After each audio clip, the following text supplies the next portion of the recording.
புதுயுகம் தொலைக்காட்சியின் ஆலயவல்லம் நேயர்களுக்கு அன்பு வணக்கம். சூப்பர்மேன், ஸ்பைடர்மேன், ஹீமேன் போன்ற அசாத்திய வல்லமை படைத்த வீரர்கள் படக்கதை புத்தகங்கள், திரைப்படங்கள் மூலம் பரிச்சயமான வெளிநாட்டு கற்பனை சூப்பர் ஹீரோக்கள் ஆவர். அதே நேரத்தில் இந்த சூப்பர் ஹீரோக்களுக்கு எல்லாம் முன்னோடியான சூப்பர் ஹீரோ பல ஆயிரம் ஆண்டுகளுக்கு முன்பே நமது பாரதத்தில் தோன்றியிருக்கிறார்.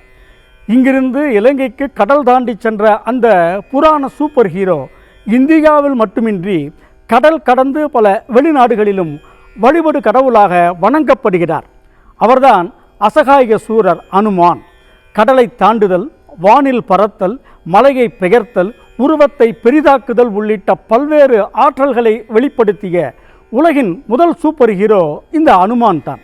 இத்தனை வலிமை இருந்தும் தன்னடக்கத்தின் மிகச்சிறந்த அடையாளமாகவும் அவர் திகழ்கிறார். தன்னை பலர் வழிபடுகின்ற போதிலும் ஸ்ரீராமனின் தொண்டனாகவே தன்னை முன்னிறுத்துபவர் அனுமான் என்ற ஆஞ்சநேயர். இறைவனின் திருப்பெயரை உச்சரிக்கும் நாம ஜப பாராயணத்துக்கு, குறிப்பாக ஸ்ரீராம ஜெயம் பாராயணத்துக்கு இவரே முன்னோடி. வைணவர்களால் சிறிய திருவடி என்று கொண்டாடப்படுபவர். அதே நேரத்தில் சிவபெருமானின் அம்சமான மருத் எனப்படும் வாயு பகவான் அருளால் பிறந்தவர் என்பதால் சிவாம்சமாகவும் போற்றப்படுபவர். இதன் காரணமாக மாருதி என்று அழைக்கப்படுபவர். அஞ்சனை தாயின் புதல்வர் என்பதால் ஆஞ்சநேயர் என்ற திருப்பெயரும் பெற்றவர். அறிவு, ஆற்றல், அடக்கம் ஆகிய நற்பண்புகளின் உறைவிடமான ஆஞ்சநேயர் பக்தர்களால் தொழப்படும் கடவுளாக பல்வேறு திருத்தலங்களில் எழுந்தருளி இருக்கிறார்.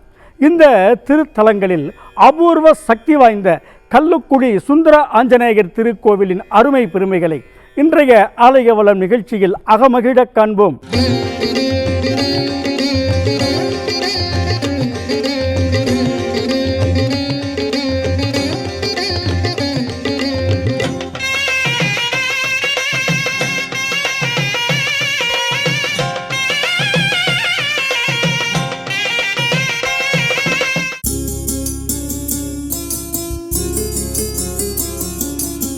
உயர்கல்விக்காகவோ நல்ல வேலை வாய்ப்புக்காகவோ வெளிநாடு செல்ல ஆசைப்பட்டும் உரிய விசா கிடைக்காமலோ அல்லது வேறு சில காரணங்களாலோ தடங்கள் ஏற்பட்டு வருந்துவோர் இருக்கிறார்கள்.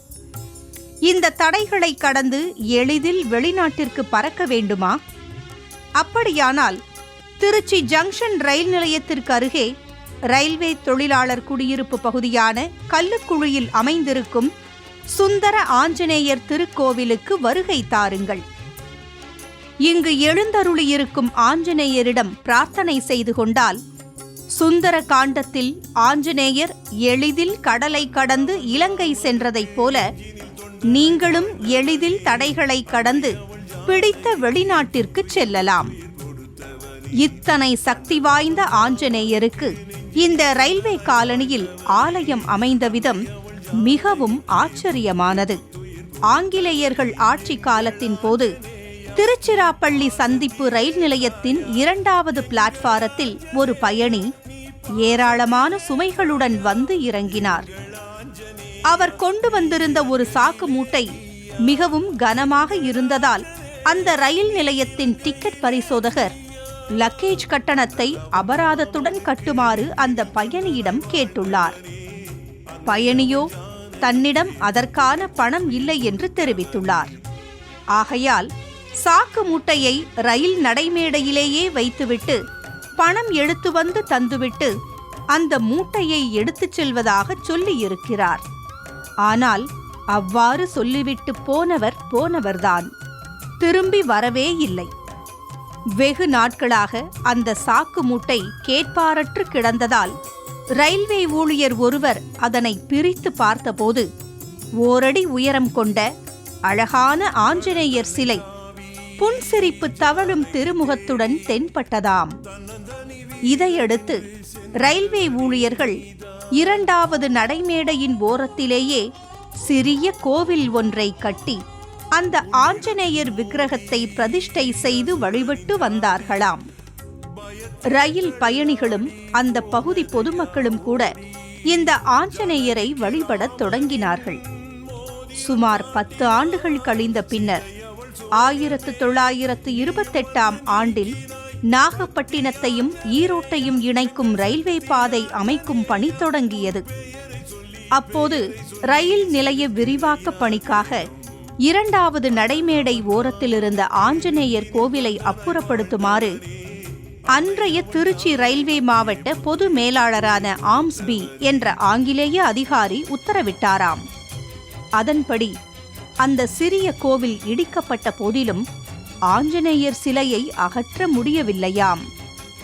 அன்றைய நாள் இரவில் ஆஞ்சநேயர் விக்கிரகம் இருந்த இடத்தில் 2 ரயில்வே என்ஜின்கள் தடம் புரண்டதாக அந்த ஆங்கிலேய அதிகாரி கனவு கண்டாராம்.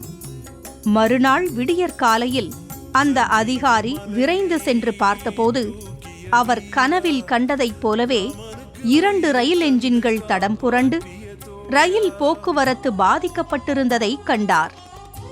இறையருளால் யாருக்கும் எந்த ஆபத்தும் ஏற்படவில்லை. அப்போதுதான் ஆஞ்சநேயரின் சக்தியை உணர்ந்து கொண்ட அந்த ஆங்கிலேய அதிகாரி கோவிலை இடித்து அகற்ற தான் உத்தரவிட்டது தவறு என்றும் கருதினாராம். இதையடுத்து ரயில் நிலையத்திற்கு அருகே ரயில்வே குடியிருப்பு பகுதியான கல்லுக்குழியில் புதிய ஆஞ்சநேயர் ஆலயம் கட்டுவதற்கு இடம் கொடுத்ததோடு தேவையான பொருள் உதவிகளையும் அந்த ஆங்கிலேய அதிகாரி வழங்கியுள்ளார். ரயில்வே ஊழியர்கள் மற்றும் அப்பகுதி மக்களின் ஒத்துழைப்பால் கல்லுக்குழியில் தற்போதுள்ள ஆஞ்சநேயர் கோவில் கட்டப்பட்டுள்ளது.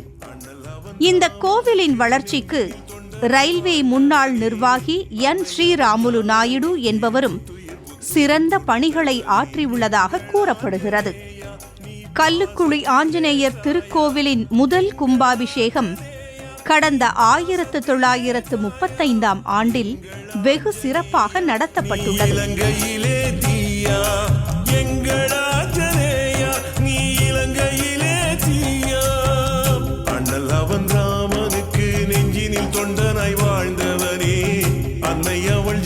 ஸ்ரீராமபிரான் யாகம் செய்த திருத்தலமாக கருதப்படும் நெல்லை மாவட்டம் கிருஷ்ணாபுரத்தில் ஜெயவீர அபயஹஸ்த ஆஞ்சநேயர் திருக்கோவில் அமைந்துள்ளது. சேலம் மாவட்டம் ராசிபுரத்தில் உள்ள கச்சேரி சாலையிலும் அபயஹஸ்த ஆஞ்சநேயர் கோவில் உள்ளது.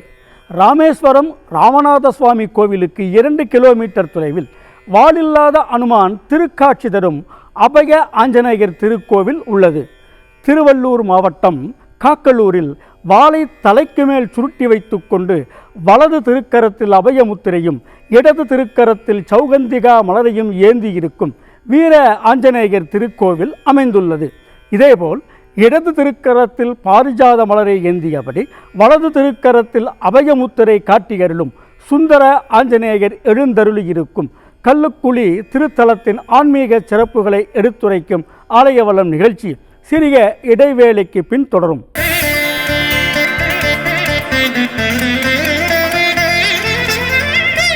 ஸ்ரீராமபிரானின் சரித்திரத்தை கூறும் வான்மீகி ராமாயணத்தில் சுந்தரகாண்டம் என்ற பகுதி ஸ்ரீராமரின் தூதரான ஆஞ்சநேயரின் மகிமைகளை எடுத்துரைக்கிறது. இதேபோல் கம்ப ராமாயணத்திலும் சுந்தரகாண்டத்தில் அனுமனின் அற்புத ஆற்றலை அடகிய பாடல்களால் கம்பர் வர்ணித்துள்ளார். இந்த சுந்தர காண்டத்தில் உள்ள கடல் தாவு படலத்தில் ராமேஸ்வரத்தை அடுத்துள்ள மாபெரும் சமுத்திரத்தை ஆஞ்சநேயர் வான் வழியே தாண்டி இலங்கை சென்றடைந்ததை கம்பர் உணர்ச்சி பொங்க வர்ணித்துள்ளார். அந்த படலத்தில் உள்ள ஒரு பாடல் ஆஞ்சநேயர் கடலை தாண்டியதை விண்ணவர் ஏத்த வேத முனிவரர் வியந்து வாழ்த்த மன்னவர் இறைஞ்ச செல்லும் மாருதி மரம் உள்கூற அண்ணல் வாழ் அரக்கன் தன்னை அமுக்குவன் இன்னும் என்னா கண்ணுதல் ஒழிகச் செல்லும் கைலயம் கிரியும் ஒத்தான் என்று போற்றுகிறது. விண்ணில் வாழ்கின்ற தேவர்கள் போற்றவும் வேதங்களை அறிந்த சிறந்த முனிவர்கள் விகப்புற்று வாழ்த்தவும் மண்ணுலகில் உள்ள மக்கள் அனைவரும் வணங்கி துதிக்கவும் மனத்திலே ராவணன் மீதான மிகுந்த கோபத்துடன் மாருதி என்கின்ற அனுமன் வானில் விரைந்து சென்றான். அது எவ்விதம் இருந்தது தெரியுமா? தற்பெருமை கொண்ட அரக்கனான ராவணனை மீண்டும் அவன் கதறும்படியாக அழுத்துவேன் என்ற வைராக்கியத்துடன் நெற்றிக்கண் கொண்ட இறைவன் சிவபெருமான் இல்லாமல் அவரது இருப்பிடமான கைலாயமலை தனித்து விரைந்து சென்றதைப் போல் இருந்தது என்று இந்த பாடல் வரிகளுக்கு பொருள். முன்னொரு காலத்தில் கைலை மலையை தனது 20 கரங்களால் தூக்க முயன்ற அரக்கன் ராவணனை கால் பெருவிரலை தரையில் அழுத்தி சிவபெருமான் நசுக்கிய புராண சம்பவத்தை இங்கே கம்பர் நினைவு கூறுகிறார். அந்த கைலை மலையை போன்ற வலிமையுடனும் ஆவேசத்துடனும் ஆஞ்சநேயர் கடலை தாவியதாக கம்பர் வர்ணித்துள்ளார். அத்தகைய ஆற்றல் மிகுந்த ஆஞ்சநேயர் அன்பர்களுக்கு அருள் பாலிக்கும் கல்லுக்குழி திருத்தலத்தின் அருமை பெருமைகளை விளக்கி கூறும் ஆலயவலம் நிகழ்ச்சி தொடர்கிறது.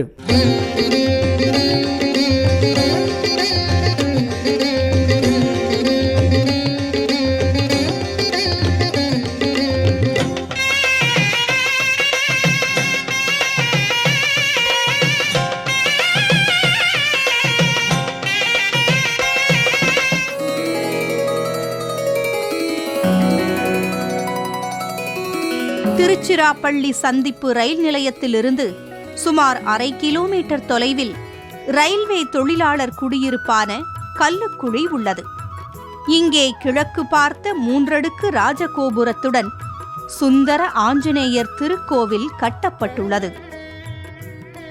இந்த ராஜகோபுரத்தில் ஸ்ரீராமர் பட்டாபிஷேகம், இலங்கை அசோகவனத்தில் சீதையை கண்ட அனுமார் அவரிடம் சூடாமணியை வழங்குவது, அனுமாரிடம் சீதாதேவி கணையாளி வழங்குவது உள்ளிட்ட இராமாயண காட்சிகள் புடைப்புச் சிற்பங்களாக அழகுற செதுக்கப்பட்டுள்ளன.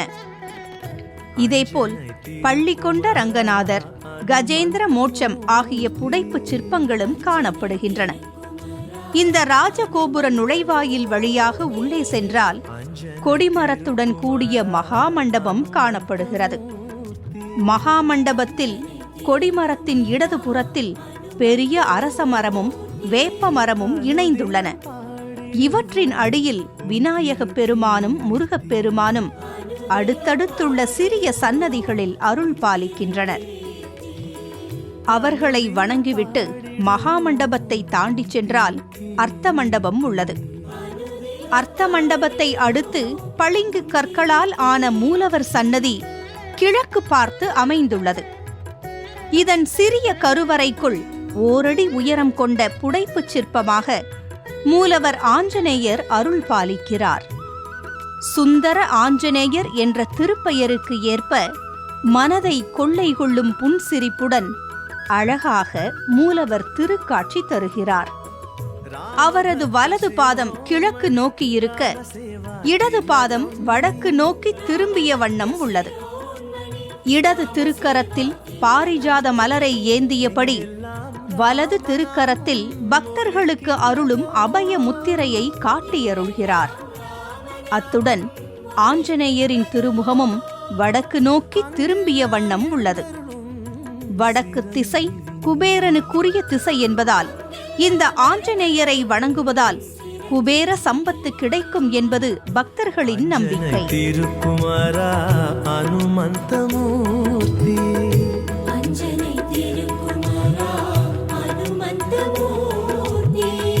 அனுதினம் பாடிடுவோம் உன் திருக்கீர்த்தி. நாமக்கல்லில் நரசிம்மர் திருக்கோவிலுக்கு எதிரே 18 அடி உயர ஆஞ்சநேயர் அருள் பாலிக்கிறார். இதேபோல் கன்னியாகுமரி மாவட்டம் சுசீந்தரத்தில் உள்ள ஸ்தானுமாலையின் திருக்கோவிலிலும் 18 அடி உயர விஸ்வரூப ஆஞ்சநேயர் சேவை சாதிக்கிறார்.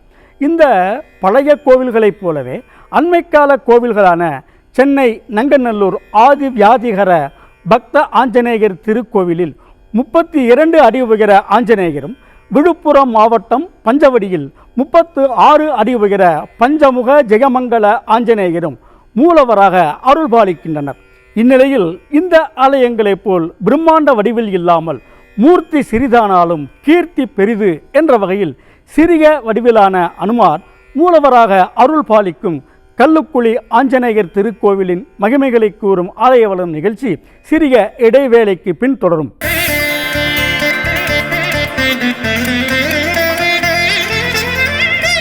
கல்லுக்குழி ஆஞ்சநேயர் திருக்கோவிலில் தியானத்தில் ஆழ்ந்திருக்கும் யோக ஆஞ்சநேயரும் மிகவும் சக்தி வாய்ந்தவர். ராமநாமத்தை இடைவிடாமல் தியானிக்கும் இந்த ஆஞ்சநேயருக்கு ஸ்ரீராமஜெயம் என்று எழுதிய 108 சீட்டுகளை சார்த்தி பிரார்த்தனை செய்து கொண்டால் மன நிம்மதியும் நினைவாற்றலும் அதிகரிப்பதோடு நினைத்தது நிறைவேறும் என்று பலனடைந்த பக்தர்கள் தெரிவிக்கிறார்கள். இத்தகு ஆற்றல் மிகுந்த கல்லுக்குழி ஆஞ்சநேயர் திருக்கோவிலின் சிறப்புகளை விவரிக்கும் ஆலய வலம் நிகழ்ச்சி தொடர்கிறது.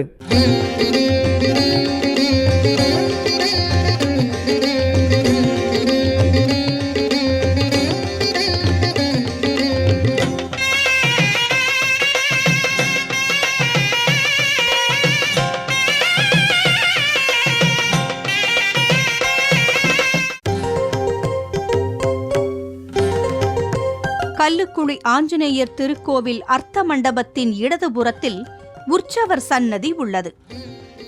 இந்த சன்னதிக்குள் சுமார் 2 அடி உயரம் கொண்ட பஞ்சலோகத்தால் ஆன விக்கிரகமாக உற்சவ ஆஞ்சநேயர் அருள் பாலிக்கிறார். வெள்ளிக்கவசம் அணிந்திருக்கும் இந்த உற்சவர் இடது திருக்கரத்தில் கதாயுதத்தை பிடித்தபடி வலது திருக்கரத்தால் ஆசி வழங்கும் கோலத்தில் திருக்காட்சி தருகிறார். மூலவர் சன்னதிக்கு வெளியே உள்ள பிரகாரத்தில் வலது புறத்தில் சக்கரத்தாழ்வார் எனப்படும் சுதர்சனருக்கு தனிச்சன்னதி அமைந்துள்ளது. பல்வேறு ஆயுதங்களை ஏந்தியபடி 16 திருக்கரங்களுடன் நின்ற திருக்கோலத்தில் சாந்த சொரூபியாக சக்கரத்தாழ்வார் திருக்காட்சி தருகிறார்.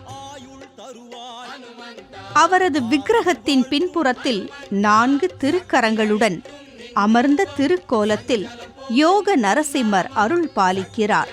இந்த சக்கரத்தாழ்வாருக்கு மாதந்தோறும் சித்திரை நட்சத்திர தினத்தன்று சுதர்சன ஹோமத்துடன் சிறப்பு அபிஷேக ஆராதனைகள் நடத்தப்படுகின்றன. கல்லுக்குழி ஆஞ்சநேயர் கோவிலில் மூலவர் சன்னதிக்கு இடது புறத்தில் பாண்டுரங்கன் தனிச்சன்னதியில் சேவை சாதிக்கிறார்.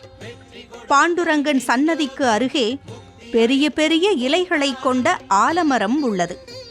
இந்த ஆலமரத்தை அடுத்து தியான மண்டபம் உள்ளது.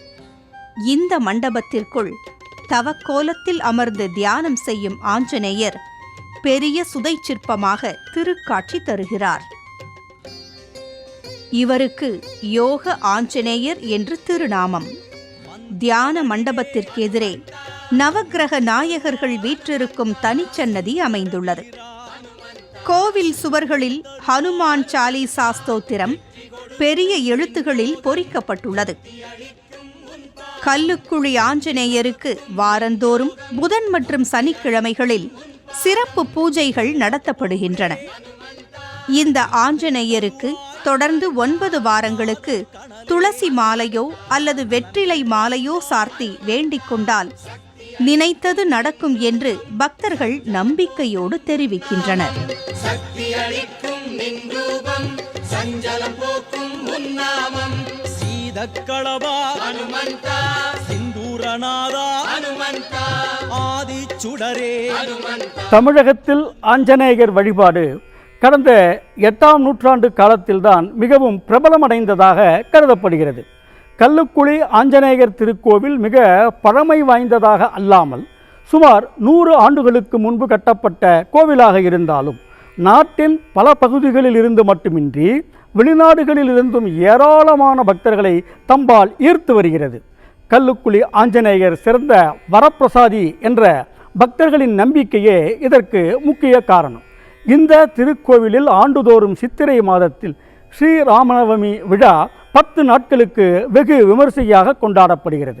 அந்த 10 நாட்களிலும் சுந்தர ஆஞ்சநேயர் சர்வ அலங்காரத்துடன் முன்மண்டபத்தில் எழுந்தருளி பக்தர்களுக்கு அருள் பாலிக்கிறார். மார்கழி மாதத்தில் ஹனுமத் ஜெயந்தி விழாவும் சிறப்பாக கொண்டாடப்படுகிறது. கல்லுக்குழி ஆஞ்சநேயர் திருக்கோவில் கடந்த 1988ஆம் ஆண்டு முதல் தமிழக இந்து சமய அறநிலையத்துறையின் நிர்வாகத்தின் கீழ் உள்ளது. இந்த ஆலயத்தில் பஞ்சராத்திர ஆகம முறைப்படி தினசரி காலை 6:30 மணிக்கு காலசந்தி மற்றும் மாலை 5:30 மணிக்கு சாய ரட்சை என 2 கால பூஜைகள் சிறப்பாக நடத்தப்படுகின்றன.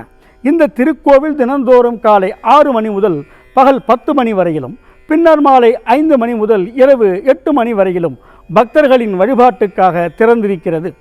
திருச்சி ஜங்ஷன் ரயில் நிலையம் அருகேயுள்ள கல்லுக்குழி சுந்தர ஆஞ்சநேயரை வணங்கி வழிபட்டால் கல் போலவும் குழி போலவும் திகழ்கின்ற தடைகளெல்லாம் அவரது அருளால் விலகி வாழ்க்கை பயணம் மகிழ்ச்சியாக அமையும் என்பது உறுதி. அடுத்த வாரம் மற்றொரு திருத்தலம் தொடர்பான ஆன்மீக சிறப்பு தகவல்களுடன் சந்திக்கும் வரையில் நன்றி கூறி விடைபெறுவது உங்கள் அன்புக்கினிய பத்மன். நன்றி, வணக்கம்.